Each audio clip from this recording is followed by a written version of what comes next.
Hello friends, welcome our channel MCQ centre. तो दोस्तों, मैं उत्तर प्रदेश उच्चतर न्यायिक सेवा प्रारंभिक परीक्षा के प्रीवियस ईयर के क्वेश्चन पेपर सॉल्व करवा रहा हूं, यानी यूपीएसजेएस की पूर्व परीक्षाओं में आए हुए प्रश्नों को मैं हल करवा रहा हूं यहाँ पर। तो दोस्तों, जो भी दोस्त अगर इसको और कंटिन्यू आगे सॉल्व करना चाहते हैं वो चैनल को सब्सक्राइब कर लें, लाइक कर लें और दोस्तों के पास शेयर ज़रूर कर दें। दोस्तों, मैं आपको बता दूं कि ये 2018 का दूसरा पार्ट है। 2018 में 3 पेपर हुए थे और उसमें भी 2018 का ये पहले का दोस्तों, ये जो पहला है उसका ये दूसरा पार्ट है। पहला पार्ट हमने सॉल्व करवा दिया है। जो दोस्त अगर अभी तक सॉल्व नहीं किए हैं वो वीडियो के डिस्क्रिप्शन में जा कर के वहाँ पर इसका लिंक दिया हुआ है, जा कर के उसको सॉल्व कर लें। और दोस्तों बता दें कि हमने अभी तक जो है 2009 का, 2012 का, हमने अभी तक 2009, 2012, 2014, 2016 और 2018 का एक पार्ट, 2018 का जो पहला पार्ट है, यानी कि 18 में 3 पेपर है तो उसका जो है उसका एक का पहला पार्ट अभी तक हमने सॉल्व करवाया है।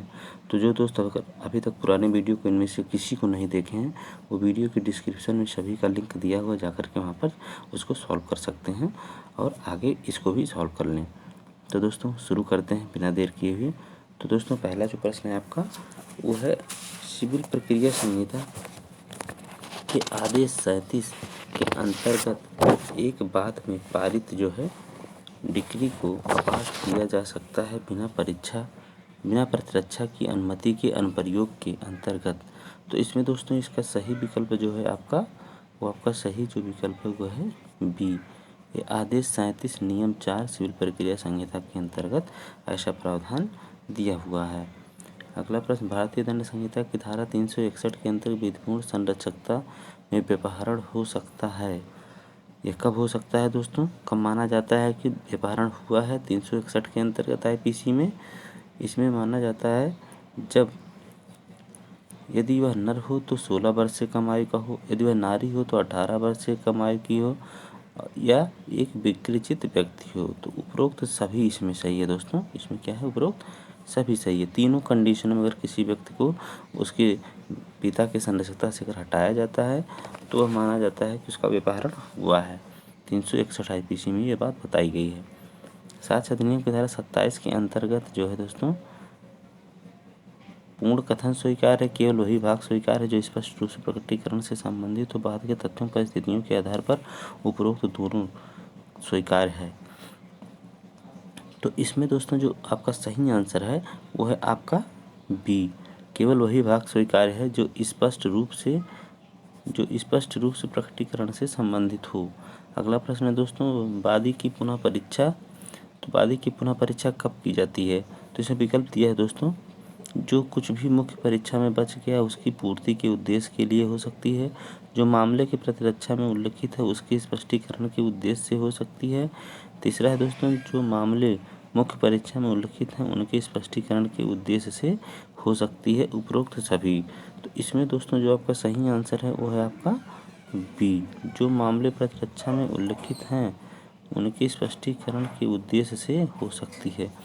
तो इसमें दोस्तों जो आपका मुख्य परीक्षा, प्रतिपरीक्षा और पुनः परीक्षा से संबंधित जो प्रावधान है वो दोस्तों एविडेंस एक्ट की जो धारा है दोस्तों, एविडेंस एक्ट की धारा 137 में बताया गया, तीनों की डिफिनीशन दी हुई है।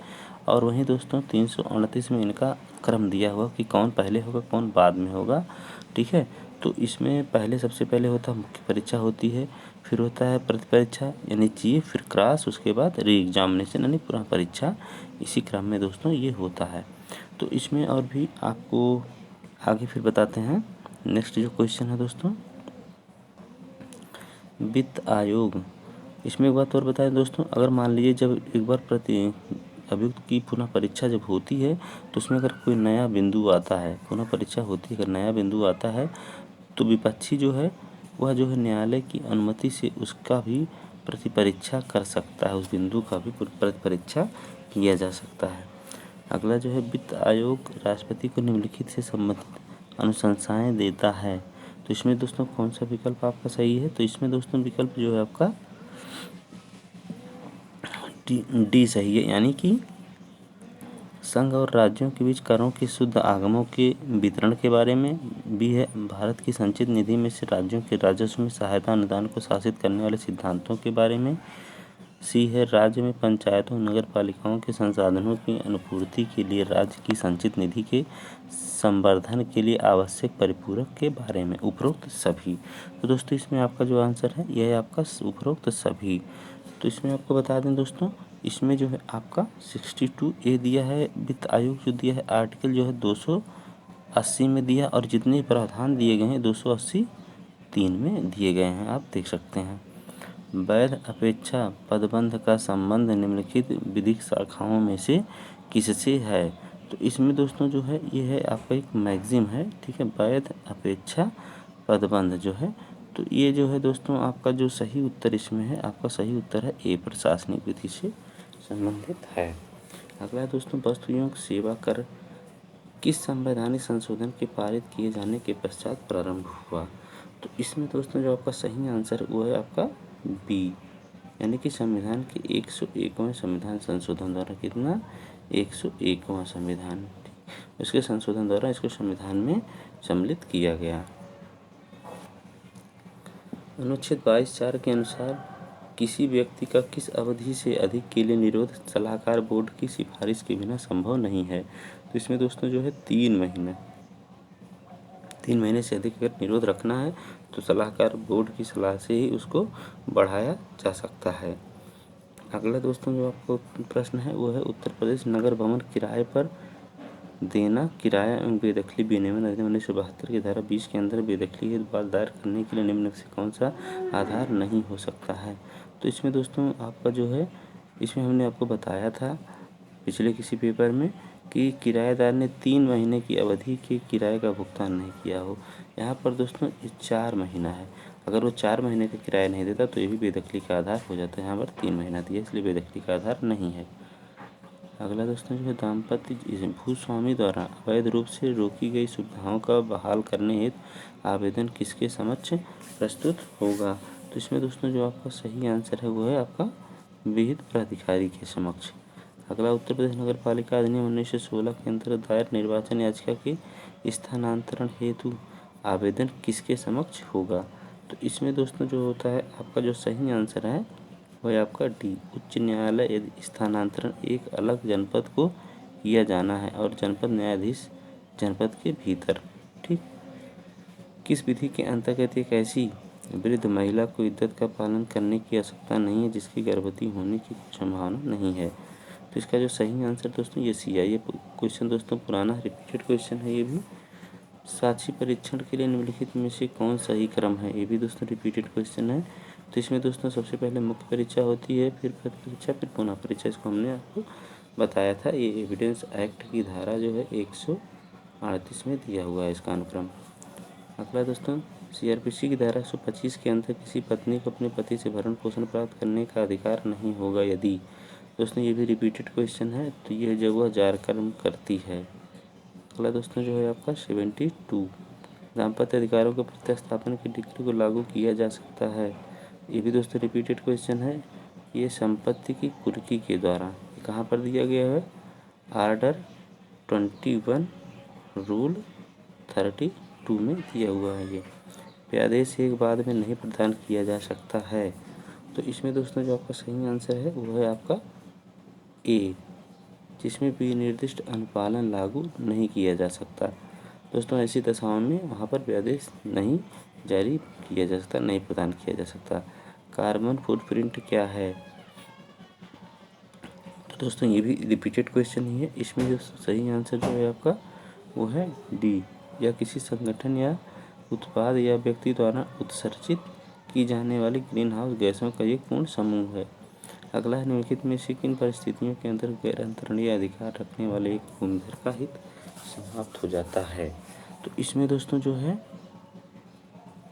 सही आंसर जो आपका है वो है सी, जब उसे कब्जे से वंचित कर दिया गया हो और परिसीमन द्वारा पुनः कब्जे पाने के लिए उसके अधिकार को प्रतिबंधित कर दिया जाता है।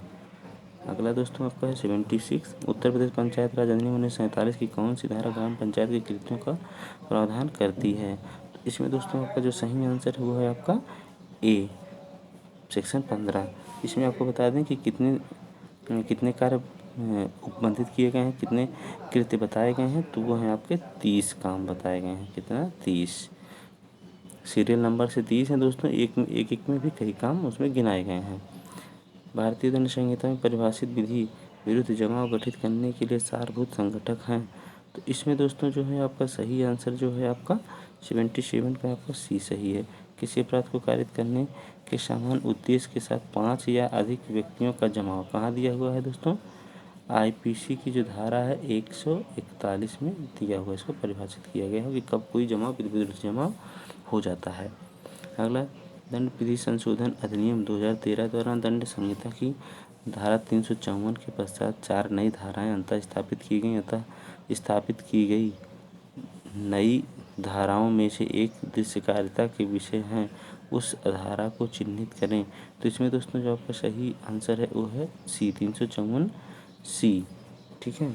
उसके बाद आपका जो अगला जो प्रश्न आता है 79, उत्तर प्रदेश नगर योजना विकास अधिनियम 1973 की कौन सी धारा अपराधों के शमन का प्राविधान करती है? तो इसमें दोस्तों जो आपका सही आंसर है वो है आपका ए, धारा 32। अगला जो प्रश्न है दोस्तों आपका, उत्तर प्रदेश पंचायत राज अधिनियम 1947 की किस धारा के अंतर्गत राज्य सरकार को अनुसूचित जातियों, अनुसूचित जनजातियों, पिछड़े वर्गों के लिए प्रधान के पदों को आरक्षित करने की शक्ति प्राप्त है? तो इसमें दोस्तों आपका जो सही आंसर है वो है आपका बी, धारा 11 ए का 2। दोस्तों आपको बता दें कि अगर अभी तक आपने हमारे चैनल को सब्सक्राइब नहीं किया है तो प्लीज़ सब्सक्राइब कर लें, लाइक कर लें, दोस्तों के पास शेयर कर दें। दोस्तों हम आपके लिए स्पेशल एक क्वेश्चन पेपर लेकर के आ रहे हैं, परीक्षा 4 अप्रैल को ही है, क्योंकि दोस्तों इसको सॉल्व करने में मैं पूरा जितना भी क्वेश्चन होते हैं सबके सोल्यूशन ढूंढता हूँ। ऐसा नहीं है कि जो क्वेश्चन बैंक में दिया हुआ है मैं उसी को यहाँ पर बता देता हूँ, मैं सभी का आंसर एक एक करके ढूंढता हूँ जिससे कि कम से कम गलतियाँ होने के चांसेस रहें। तो दोस्तों आपको बस इतना ही करना है कि आप चैनल को सब्सक्राइब करिए, लाइक करते रहिए, दोस्तों के पास शेयर करते रहिए। इतना तो आप कर ही सकते हैं, इतने में आपका कोई नुकसान नहीं होता है। तो दोस्तों आगे कंटिन्यू करते हैं। उत्तर प्रदेश पंचायत राज अधिनियम 1947 के किस अध्याय के अंतर्गत ग्राम पंचायत की शक्तियों, कर्तव्यों, कार्यों, प्रशासन का प्राविधान किया गया है? तो इसमें दोस्तों आपका जो सही आंसर है वो है आपका ए, अध्याय 4 में। उत्तर प्रदेश नगर योजना विकास अधिनियम 1973 के प्राविधान के अंदर किसी विनियम बनाने की शक्ति प्राप्त है? तो इसमें दोस्तों जो है विकास प्राधिकरण को विनियम बनाने की शक्ति प्राप्त है। कहाँ पर दिया हुआ है? सेक्शन 56 में ये दिया हुआ है। लेकिन ये कैसे बनाएगा? ये राज्य सरकार के पूर्व अनुमोदन से ही कोई विनियम बनाएगा, राज्य सरकार के पूर्ण अनुमोदन से ही। उत्तर प्रदेश नगर योजना विकास अधिनियम 1973 की धारा 26C प्राधिकरण को इस अधिनियम के प्रावधानों के प्रतिकूल किसी पथ पर या किसी खुले जल सरणी, नाली आदि पर हुए किसी भी निर्माण को हटाने की शक्ति प्रदान करती है। तो ये दोस्तों इसका जो सही आंसर है आपका है वो है ए, प्राधिकरण बिना नोटिस के स्थायी या अस्थायी संरचना को हटा सकता है। अगला दोस्तों 84, उत्तर प्रदेश नगर योजना एवं विकास प्राधिकरण 1973 के अंतर्गत विकास शब्द कहाँ परिभाषित किया गया है? तो इसमें दोस्तों जो है विकास शब्द जो है 2E में परिभाषित किया गया है। दोस्तों आपको एक बात और बता दें कि अगर आप हमारे टेलीग्राम चैनल से जुड़ना चाहते हैं, आप हमारे टेलीग्राम चैनल से जुड़ना चाहते हैं जो कि MCQs सेंटर के ही नाम से बना हुआ है, उसको आप ज्वाइन कर सकते हैं। वहाँ पर PDF उपलब्ध हम करवाते रहते हैं। और दोस्तों आपको बता दें कि अगर एक ग्रुप है लीगल एग्ज़ाम ग्रुप, इसको चाहें तो आप इसको ज्वाइन कर सकते हैं। इसमें लॉ से ही संबंधित जितनी भी जानकारियाँ होती हैं उसको दिया जाता है। तो दोस्तों ये 2 चैनल है, एक ग्रुप है, एक चैनल। आप किसी का ज्वाइन कर सकते हैं, लीगल एग्ज़ाम ग्रुप को ज्वाइन करिए। इसमें दोस्तों सिर्फ लॉ से संबंधित ही मैटर इसमें डाले जाते हैं, उसमें दोस्तों सभी मैटर डाले जाते हैं, सभी नोटिस डाली जाती है। तो दोस्तों आगे बढ़ते हैं इसमें। फिर आपका दिया उत्तर प्रदेश दोस्तों भारत के संविधान के अनुच्छेद 32 के अंदर उच्चतम न्यायालय में समावेदन किया जा सकता है। तो दोस्तों मूल अधिकारों को परिवर्तित कराने के लिए ही इसमें जो है समावेदन किया जा सकता है। दोस्तों इसकी खासियत यह है कि जो अनुच्छेद 32 है ये स्वयं में भी एक मूल अधिकार ही है। अगला दोस्तों जो है सिविल प्रक्रिया संहिता के अंतर्गत निम्नलिखित में से कौन से आदेश की अपील होगी? तो इसमें दोस्तों जो आपका सही आंसर है वो है ए, आदेश 41 नियम 23 के अधीन आदेश की। सिविल प्रक्रिया संहिता में एक पक्षीय डिक्री को अपास किया जा सकता है। तो इसमें दोस्तों जो आपका सही आंसर है वो है आपका सी, आदेश 9 नियम 13 के अंतर्गत। मुस्लिम विधि के अंदर खुला एवं मुबारत हैं। तो दोस्तों ये जो है आपका आपसी सहमति से विवाह के विघटन के प्रकार हैं, यानी कि आंसर इसका जो है बी सही है। अगला दोस्तों, बोलने में असमर्थ गवाह यदि न्यायालय में अपना बयान लिखित में देता है, उस स्थिति में उसका साक्ष्य समझा जाएगा, उसकी साक्ष्य समझी जाएगी। तो दोस्तों मौखिक साक्ष्य समझा जाएगा। ये दिया है एविडेंस एक्ट की धारा दोस्तों 119 में। दोस्तों ये भी रिपीटेड क्वेश्चन है। पुलिस अभिरक्षा में एक अभियुक्त थानाध्यक्ष को सूचित करता है कि वह चाबी जिसके द्वारा उसने तिजोरी को खोलकर चोरी की है, उसने अपने घर के आंगन में रखी है। यह सूचना किस सीमा तक साबित की जा सकती है? तो इसमें दोस्तों जो आंसर है आपका यह है डी, चाबी को घर के आंगन में रखने की। दोस्तों यहाँ तक जो कहता है वो ग्राह्य होगा, क्योंकि एविडेंस एक्ट की धारा 27 में इसके बारे में प्रावधान किया गया है। अगला, किसी भी चरण अपने विरुद्ध साक्ष्य में प्रकट होने वाली किन्हीं परिस्थितियों का स्पष्टीकरण करते हुए हत्या करने का अभियुक्त यह कथन करता है कि गंभीर और अचानक प्रकोपन के कारण वह आत्मसंयम की शक्ति से वंचित हो गया। इस कारण उसने आग को लाठी की एक चोट पहुंचाई जिससे उसकी मृत्यु हो गई। गंभीर और अचानक प्रकोपन को साबित करने का भार जो है दोस्तों वो किस पर रहेगा? तो ये रहेगा अभियुक्त पर ही रहेगा, क्योंकि जो ये बात कहता है उसी को साबित करना है एविडेंस एक्ट में। और ये कहाँ पर दिया हुआ है?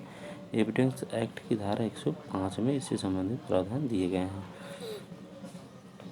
दंड प्रक्रिया संहिता की धारा 98 के अनुसार एक अपहृत बालिका को उसके विधिपूर्ण भार साधक को वापस कर दिए जाने हेतु शपथ पर परिवाद किसे प्रस्तुत किया जा सकता है?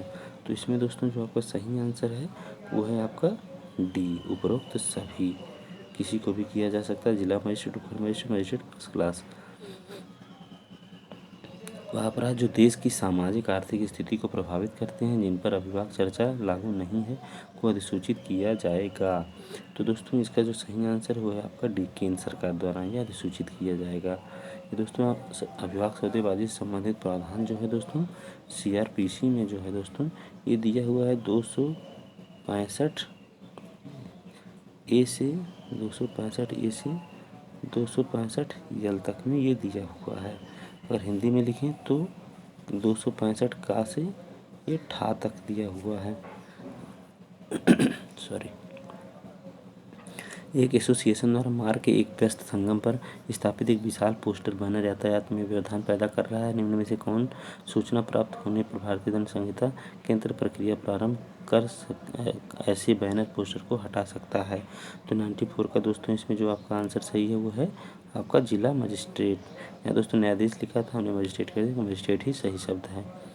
एक पुलिस अधिकारी द्वारा यातायात नियमों का उल्लंघन करने वाले व्यक्तियों से 5,000 रुपये का जुर्माना प्राप्त किया गया। जुर्माने को राजकीय कोष में जमा कराने के बजाय यह उसका स्वयं के हितार्थ उपयोग कर लेता है। पुलिस अधिकारी द्वारा भारतीय दंड संहिता के अधीन कौन सा अपराध किया गया?